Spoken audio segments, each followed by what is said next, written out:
Selamat datang, para pencari petualangan. Di video ini, saya akan mengubah cara Anda melihat dunia. Sejuta cerita. Saya adalah panduan Anda menuju kisah-kisah yang belum pernah terungkap sebelumnya, di tempat-tempat yang mempesona dan memikat.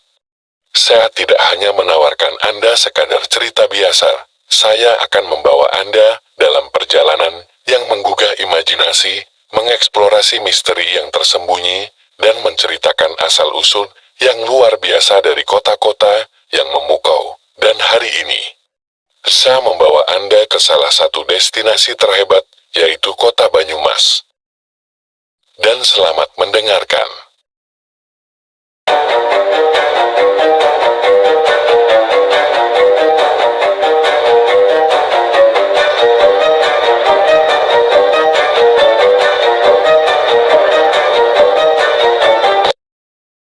Asal-usul nama Banyumas diciptakan usai kemarau panjang.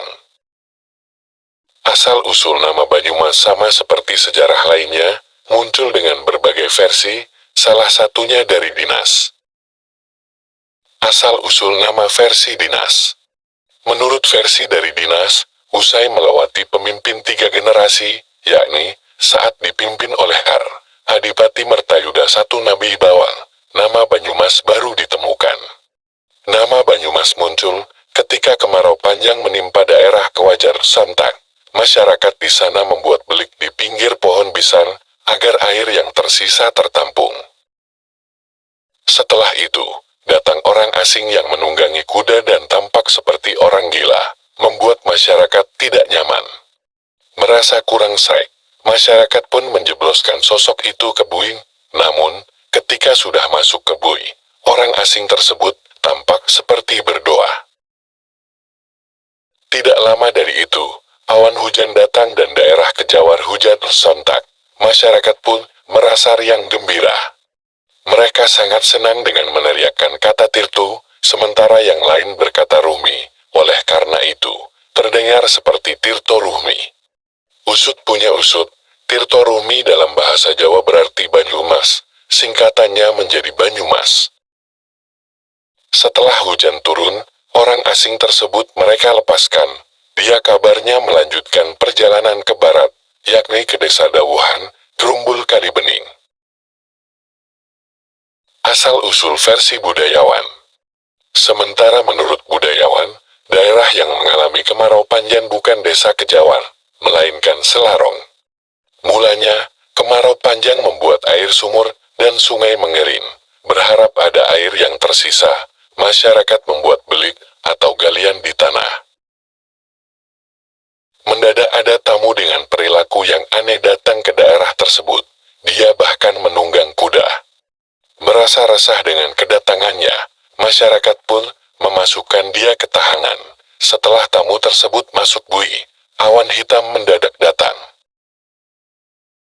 Siapa sangka, rupanya hujan besar langsung mengguyur daerah Selarong.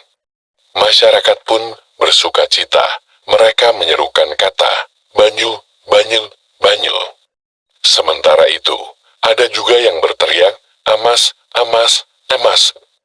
Dengan demikian, teriakan tersebut tampak terdengar seperti Banyumas.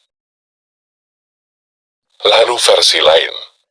Kendati begitu, ada juga budayawan berpendapat nama Banyumas berasal dari Adipati Merapat yang berhenti melakukan perjalanan panjang. Saat itu, beliau melakukan perjalanan pulang dari Wirasabar dengan melewati Sungai Mas. Namun, saat sampai di antara dua sungai, beliau meminta prajuritnya untuk membangun pesanggrahan yang bernama Banyumas. Ada pula budayawan yang berpendapat jika Banyumas berasal dari Adipati Merapat yang meminta masyarakat untuk mengambil kayu emas yang hanyut di Sungai Serayu. Saat itu, mereka sedang membangun pusat pemerintahan pada suatu daerah. Kayu emas yang hanyut itu berasal dari Karangjambu, Kecamatan Kejobong, Kawadanan Bukateja, Kabupaten Purbalingga. Lantas, kayu emas tersebut dijadikan sebagai saka guru Balai Sipanjing, karena kayu tersebut hanya berada di air, sehingga pusat pemerintahan dinamakan Banyumas.